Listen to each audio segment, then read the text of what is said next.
Hello student, आज हम start करने वाले हैं क्लास नाइन्थ मैथ्स में चैप्टर नंबर 5, जिसमें हमने प्रीवियस क्लास में 5.1 से क्वेश्चन नंबर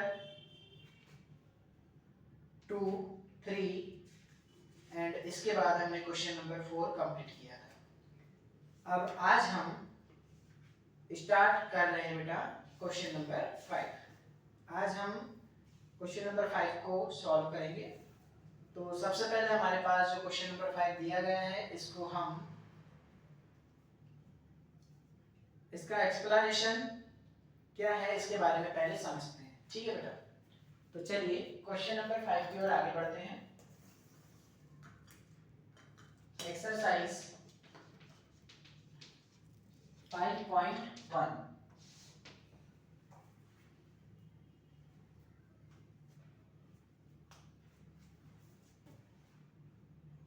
तो इसमें क्वेश्चन नंबर जो 5 है, ये क्या कहता है बेटा? पॉइंट सी जो था बेटा हमारे पास क्वेश्चन नंबर 4 से रिलेटेड है ना। तो if of point C lies between 2 point A and B, अगर एक बिंदु किन्हीं दो बिंदुओं के बीच में लाई करता है ना, देन उस कंडीशन में हमने प्रूफ किया था कि जो AC है वो हाफ AB के बराबर होगा, है ना। तो इस कंडीशन में बेटा यहाँ पर इसने कहा है इन क्वेश्चन 4, मतलब हमें इसको क्वेश्चन 4 से ही लेना है। जो कंडीशन पहले क्वेश्चन 4 में थी वही कंडीशन लेना है। तो क्वेश्चन 4 की कंडीशन क्या थी कि C एक पॉइंट था जो कि दो बिंदुओं के बीच में लाई करता था, A और B के बीच में। तो प्रीवियस क्लास में हमने प्रूफ किए थे AC जो था बेटा वो बराबर था हाफ AB के, है ना। AC किसके बराबर था? हाफ AB के बराबर था। उसी कंडीशन में आगे बढ़ना बेटा हमें, और इसने कहा है point C is called the mid point of line segment AB। मतलब जो हमारे पास में AB लाइन सेगमेंट था उसका मिड पॉइंट कौन सा था बेटा? C। ठीक है, चलिए पहले क्वेश्चन को नोट कर लेते हैं। क्वेश्चन जो आपके पास बताया गया है कि इन क्वेश्चन 4 में बेटा पॉइंट C जो था इसको हमने क्या बोले थे? Mid point. क्या बोले थे बेटा इसको? मिड पॉइंट बोले थे, है ना। Mid point of the line segment AB। हमारे पास में एक लाइन सेगमेंट था जिसको हम हिंदी में रेखाखंड कहते हैं बेटा। इस लाइन सेगमेंट में एक पॉइंट C था, है ना। एक पॉइंट क्या था बेटा? C था। ठीक है, इसके पहले जो हमने चौथा क्वेश्चन कंप्लीट किया उसमें, ठीक है बेटा, उसी के अकॉर्डिंग बोल रहे हैं। Point C is called a mid point, मतलब ये इसका मध्य बिंदु है लाइन सेगमेंट AB का। तो प्रूफ करना है हमको बेटा कि एवरी लाइन सेगमेंट हैज, प्रत्येक लाइन सेगमेंट के पास में one and only one mid point होता है। मतलब इसमें हमें दिखाना है कि हर लाइन सेगमेंट, मतलब जितने भी लाइन सेगमेंट होते हैं उसके पास में केवल और केवल एक ही मिड पॉइंट होता है। मतलब एक मिड पॉइंट मतलब सिर्फ और सिर्फ मिड पॉइंट क्या होगा हमारे पास में? C। उसके अलावा इसका कोई दूसरा मिड पॉइंट होगा क्या बेटा?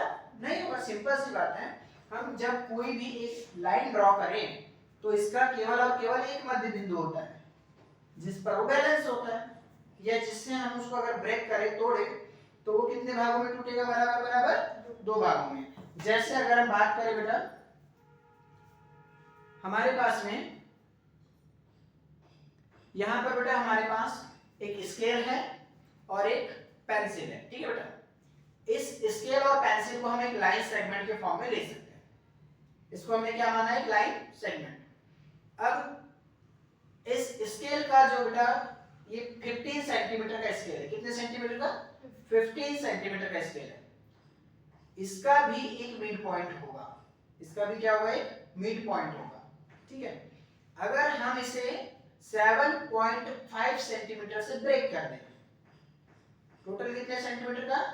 15 सेंटीमीटर का स्केल है। इसको अगर हम 7.5 सेंटीमीटर से तोड़ दें, ब्रेक कर दें, तो दोनों पार्ट कैसे होंगे बेटा? इसके बराबर बराबर होंगे।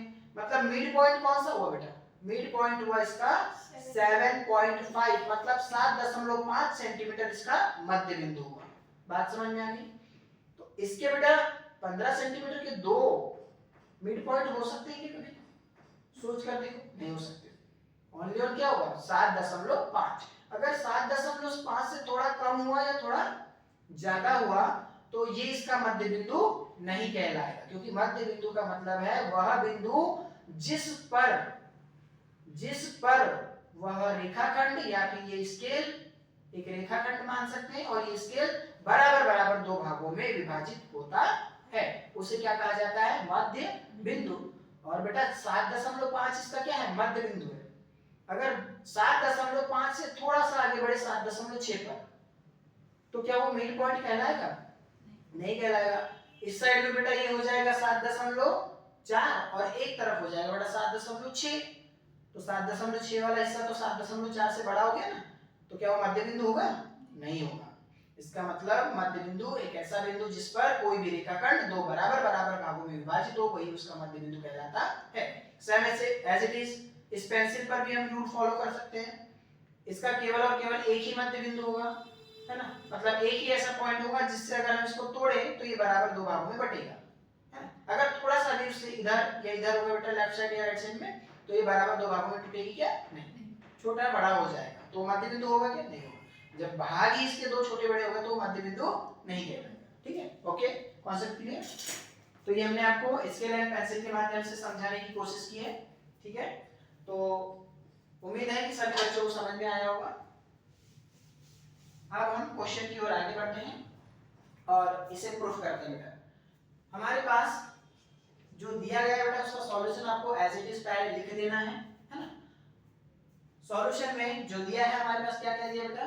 गिवन दैट इज, क्या दिया गया है? C is a midpoint of AB। C क्या है बेटा?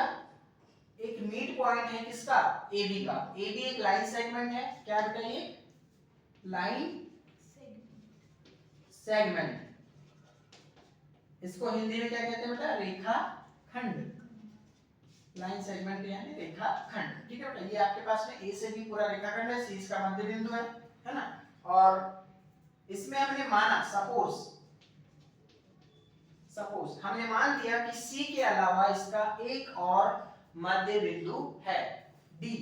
क्या मान लिया बेटा हमने? D। तो हम लिख लेते suppose that D is a midpoint of AB।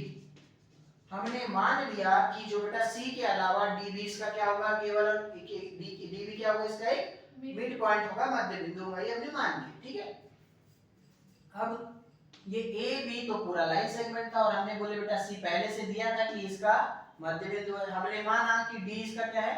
मध्य बिंदु। क्यों माने?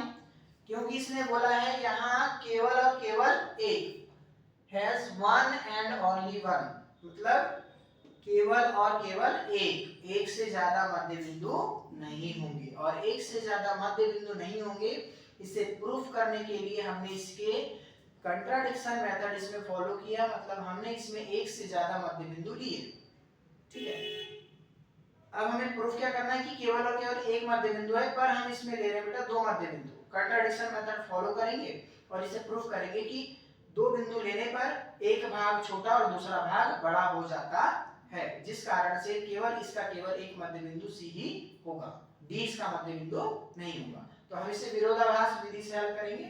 चलिए, तो सबसे पहले हमारे पास में जो था बेटा, यदि if C is a midpoint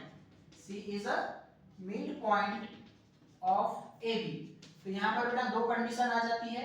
यदि AB का मध्य बिंदु क्या हो? C हो। उस कंडीशन में क्या बताए थे हमने?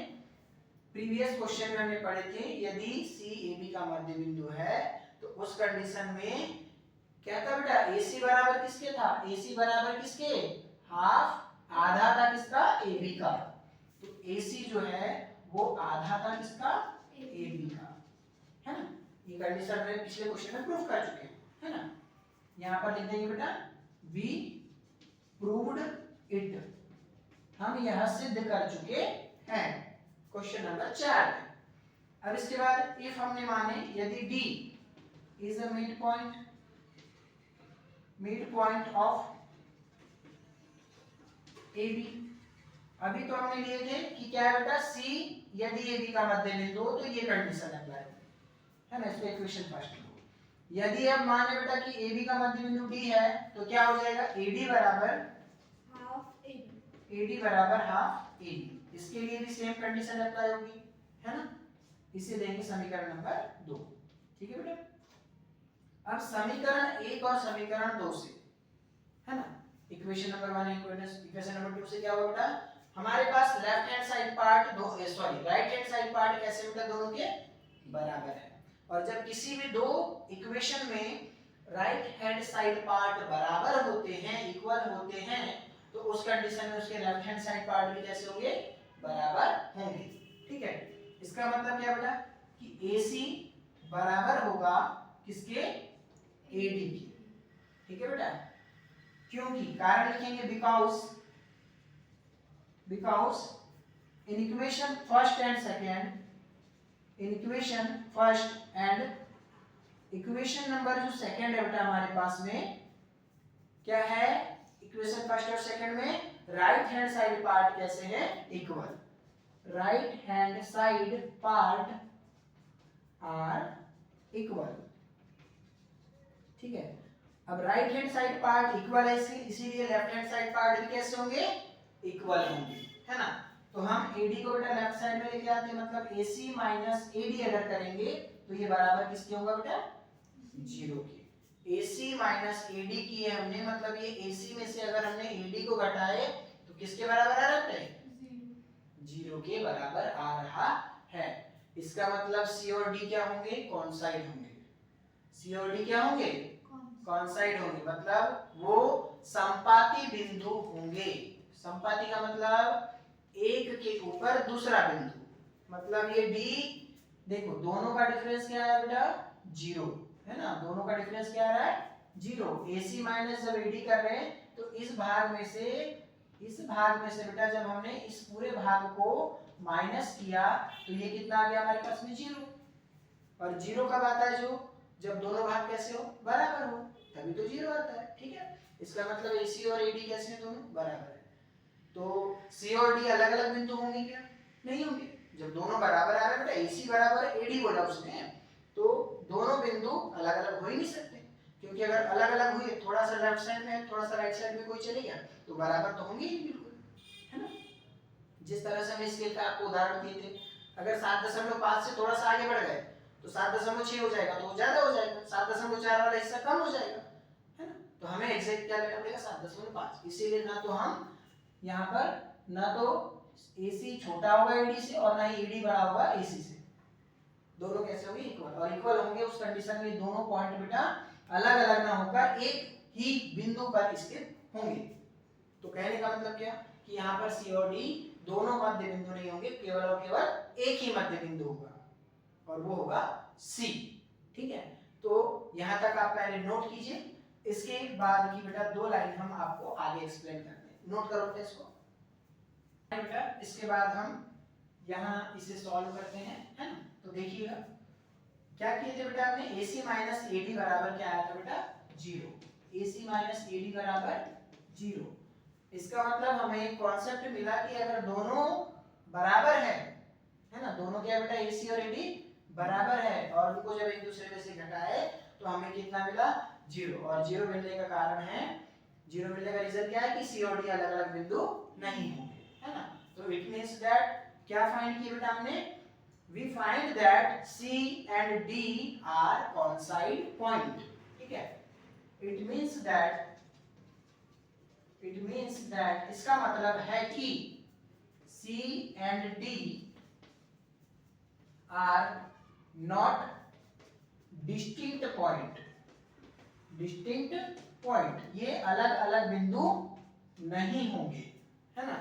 इसका मतलब C and D are coincide, क्या होंगे बेटा, C और D कॉन्साइड। कॉन्साइड यानी क्या होता है, संपाती। और संपाती का मतलब C और D ये दोनों एक दूसरे के ऊपर स्थित ही बिंदु होंगे, या फिर हम बोल सकते हैं कि वो एक ही बिंदु होंगे। तो इसका मतलब क्या प्रूफ होता है? hence proof that क्या प्रूफ हुआ बेटा कि ए एंड बी के पास में केवल और केवल एक ही मध्य बिंदु होगा। ठीक है, it means that A B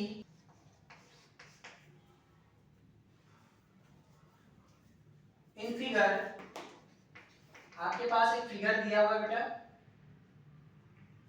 if AC is equal to BD, AC is equal to क्या बोला बेटा इसमें? BD, then prove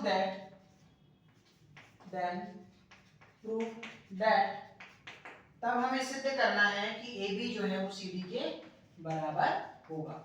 ठीक है बेटा, ये हमें सिद्ध करना है। तो ध्यान देंगे, हमारे पास में एक डायग्राम दिया गया बेटा, इस डायग्राम में 4 बिंदु हैं, A, D, B और C। कितने बिंदु बेटा? 4। और इसने बोला कि जो AC है, कौन सा बेटा? AC, ये जो AC है, A से लेकर C तक वाला पार्ट, ये जो बेटा, ये A से जो C तक पार्ट है, ये बराबर है किसके? B से लेकर D तक वाले। ये दोनों आपस में कैसे हैं? ये दोनों आपस में कैसे बराबर, मतलब AC बराबर है BD के। तो हमें प्रूफ करना है कि AB और CD भी क्या होंगे? आपस में बराबर होंगे। मतलब AB और CD आपस में, मतलब A से लेकर B इतना पार्ट बेटा ये बराबर होगा C से लेकर D तक, ये आपस में इक्वल होगा। तो दिया है हमारे पास, सबसे पहले लिख लेते हैं जो दिया है, सॉल्व गिवन दैट इज, क्या दिया गया है बेटा? हमारे पास दिया गया है AC is equal to BD। क्या दिया बेटा? AC जो है, A से लेकर C तक वाली जो लाइन है, ये पार्ट है, ये B से लेकर D तक के बराबर है। ठीक है बेटा, और इसमें हमें प्रूफ करना है, तब हमें सिद्ध करना है, then we prove that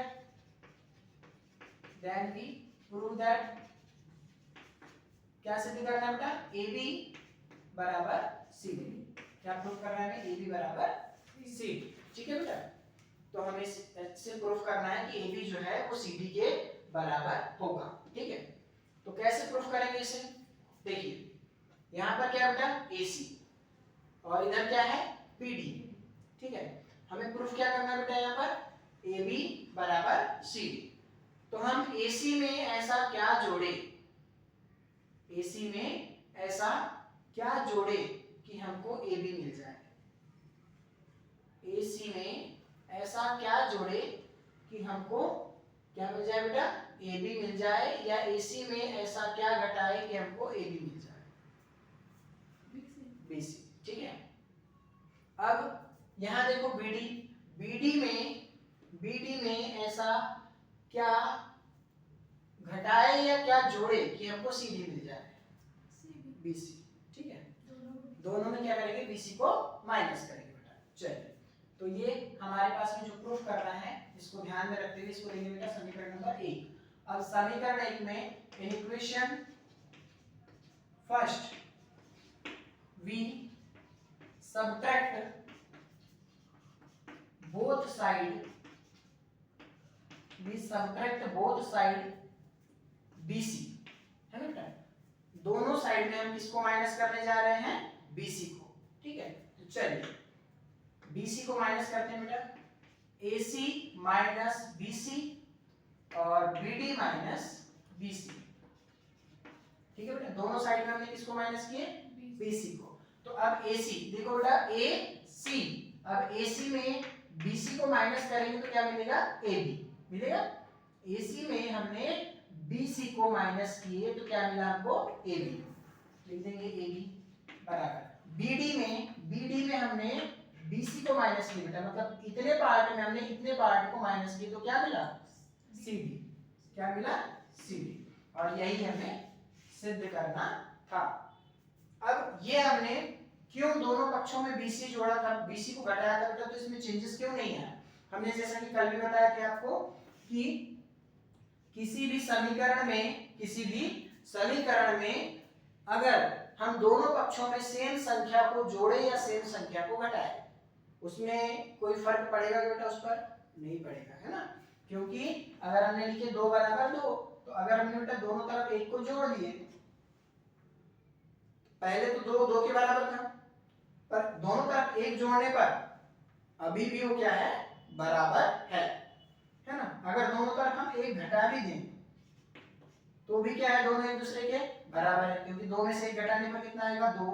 2 में से 1 घटाने पर 1 आएगा, इसमें भी 1 आएगा, तो 1 बराबर 1 के। जब हमने 2 प्लस 1 किया था, दोनों तरफ 1 जोड़ा था, तब भी कितना आएगा बेटा? 3 बराबर 3, अभी भी क्या है? बराबर है। मतलब ये कौन सी अभिग्रहित है यूक्लिड की? बराबर में बराबर को जोड़ने पर प्राप्त भाग भी बराबर होते हैं। ठीक है बेटा, ये है हमारे पास यूक्लिड की अभिग्रहित नंबर 2।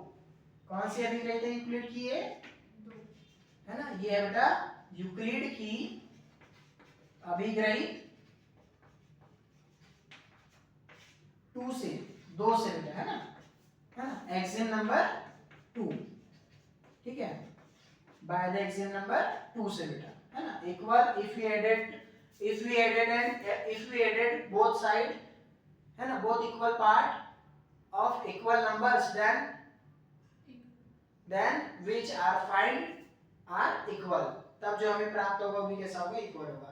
सब्ट्रैक्ट करेंगे तो भी बराबर में बराबर को घटाने पर प्राप्त भाग भी बराबर होते हैं। ये है बेटा एग्जाम नंबर 3। तो दोनों से लिख दो, है ना, 2 से और किससे बेटा? 3 से, है ना, 2 और 3 से। ठीक है, 2 और 3 से। तो ये हमारे पास बेटा जो हमें प्रूफ करना था, ये हो गया इति सिद्धम हैंस प्रूव्ड। ठीक है बेटा, ये हमें सिद्ध करना है, नोट कीजिए। अब इस एक्सरसाइज का हम लास्ट क्वेश्चन करने जा रहे हैं बेटा, 5.1 का क्वेश्चन नंबर 7। क्वेश्चन नंबर 7 क्या कहता है बेटा? y is exim 5। Question number 7, y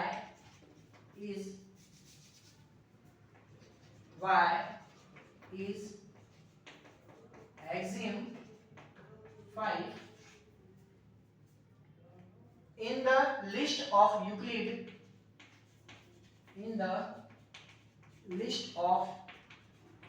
Euclid's axiom, Euclid axioms considered a universal truth। Question को समझना है बेटा। क्वेश्चन क्या कहता है? y is axiom number 5 in the list of Euclid's axiom considered a universal truth। मतलब कहने का मतलब ये बेटा कि जो यूक्लिड होते हैं हमारे पास, फेमस मैथमेटिशियन जो यूक्लिड थे, उनकी जो एग्जिम नंबर जो 5 है, अभिग्रहित नंबर 5, क्या कहती है अभिग्रहित नंबर 5? अभिग्रहित नंबर 5 कहती है बेटा कि पूर्ण अपने भाग से बड़ा होता है, the whole is greater than his part. Okay, तो यहाँ पर इसने कहा कि जो है बेटा यूक्लिड की जो 5वीं अभिग्रहित है, ये यूनिवर्सल ट्रुथ क्यों मानी गई है? कहने का मतलब है कि ये जो है बेटा सभी विश्व भर में ये सत्य क्यों मानी गई है? अब इसके पीछे बेटा कोई बड़ा कॉन्सेप्ट नहीं है ना। यूक्लिड ने इसको डिफाइन किया था और कहा था कि कोई भी जो पार्ट होता, कोई भी जो बड़ा भाग होता है बेटा, है ना, कोई भी जो बड़ा भाग होता है, मतलब हम मान के चले तो एक एग्जांपल से भी ले सकते हैं। पहले तो समझते हैं ना कि पूर्ण जो होगा वो अपने भाग से कैसा होगा? बड़ा होगा, है ना। इसको यूनिवर्सल ट्रूथ क्यों माना गया, पूरे विश्व में इसको सत्य क्यों माना गया, इस पर अब हम डिस्कशन करते हैं। ठीक है, क्यों माना गया बेटा? सिंपल सी बात है, क्योंकि हम कोई भी अगर एक पूर्ण भाग ले, जैसे कि हमने पूर्ण भाग का मतलब बेटा हमने लिए एक एग्जाम्पल के लिए, एक बेटा हम बॉक्स लेते हैं, किस आकार का बॉक्स लेते हैं बेटा? कोई भी आकार का लेते हैं, ठीक है। ये हमने बॉक्स ली और इस बॉक्स के, ये बॉक्स किस आकार का बेटा अभी हमारे पास में? रेक्टेंगल। कैसा बेटा ये? रेक्टेंगल। समझते हैं इसको, है ना, कि पूर्ण अपने भाग से बड़ा क्यों होता है। तो ये हमारे पास में होल है बेटा पूरा। क्या है? पूर्ण है। क्या है ये? पूर्ण है। अब इसके हमने छोटे छोटे टुकड़े किए। क्या किए बेटा? इसके छोटे छोटे पार्ट बना दिए, है ना। तो लगभग ये कितने पार्ट में टूट गया, है ना। ठीक है, वो जितने भी पार्ट में टूटा हुआ है ना, मतलब हमने इसके छोटे छोटे पार्ट बना दिए। ठीक है, तो काउंट करें तो 1 2 3 4 5 6, है ना, 6 और ये बेटा हमारे पास में 1 2 3 4 5, 5 6 30। तो इसके जो पार्ट है बेटा, कितने पार्ट बने? 30 पार्ट। कितने पार्ट बन गए इसके? 30 पार्ट। ये क्या है बेटा? पूरा का पूरा होल है और इसके हमने कितने पार्ट बना लिए? 30 पार्ट। अभी जो एक्सिम नंबर जो 5 है, अभिव्यक्त नंबर जो 5 है बेटा, यूक्लिड की कहती है कि जो होल है, ये जो बड़ा भाग है, पूर्ण भाग है, ये अपने हर भाग से, मतलब इसमें बेटा ऐसे छोटे छोटे कितने भाग है हमारे पास में? ऐसे 30 भाग है। कितने भाग है ऐसे छोटे छोटे? 30 भाग है। ये अपने हर भाग से क्या होगा? बड़ा होगा, है ना। ये कहती है यूक्लिड की एक्सिम नंबर 5, अभिव्यक्त नंबर 5। ठीक है, तो इसको हमने डायग्राम के माध्यम से समझा, तो लिख देंगे बेटा, है ना। सॉल्यूशन में लिखेंगे, यस दिस एक्सिम, कौन सी एक्सिम बेटा? Exim number 5 of Euclid is universal truth because, क्यों है बेटा ये? क्यों सत्य है? क्योंकि हकीकत में जो पूर्ण होता है बेटा, ये अपने भाग से क्या होता है? बड़ा होता है। क्योंकि यहाँ बेटा ये छोटे छोटे जब हमने इसके भाग किए तो 30 भागों में ये बट गया, पर इसका जो सबसे बड़ा जो भाग है बेटा, ये अपने छोटे छोटे भागों से, पार्ट से क्या होगा? बड़ा होगा। इसीलिए इसे यूनिवर्सल। इसका रीजन लिखेंगे अब हम कि इस जो बेटा पूरा जो पार्ट है, ये जो पूरा होल भाग है, पूर्ण भाग, ये अपने छोटे छोटे पार्ट से कैसा होगा? बड़ा होगा, ग्रेटर देन होगा। तो इसी को लिख देते हैं हम। क्या लिखेंगे बेटा? Because the whole is greater than his part. ठीक है बेटा, ये अपने हर भाग से क्या होता है? बड़ा होता है। ठीक है, यही क्या होगा आपका आंसर। तो यहाँ पर हमारी जो यूक्लिड की ज्यामिति अध्याय 5 चैप्टर नंबर जो 5 है बेटा, इंट्रोडक्शन ऑफ यूक्लिड, ये होता है समाप्त। ये इसका लास्ट क्वेश्चन आज हमने डिस्कस किए और अब इसके आगे हम अगली क्लास में मिलेंगे आपसे चैप्टर नंबर 6 को लेकर, एंगल एंड कोण, रेखाएं, एंगल एंड लाइन, रेखाएं और कोण का वीडियो लेकर आपके सामने उपस्थित होंगे। Thank you. वीडियो अगर अच्छी लगी हो तो please like, subscribe and comment कर दीजिएगा। धन्यवाद।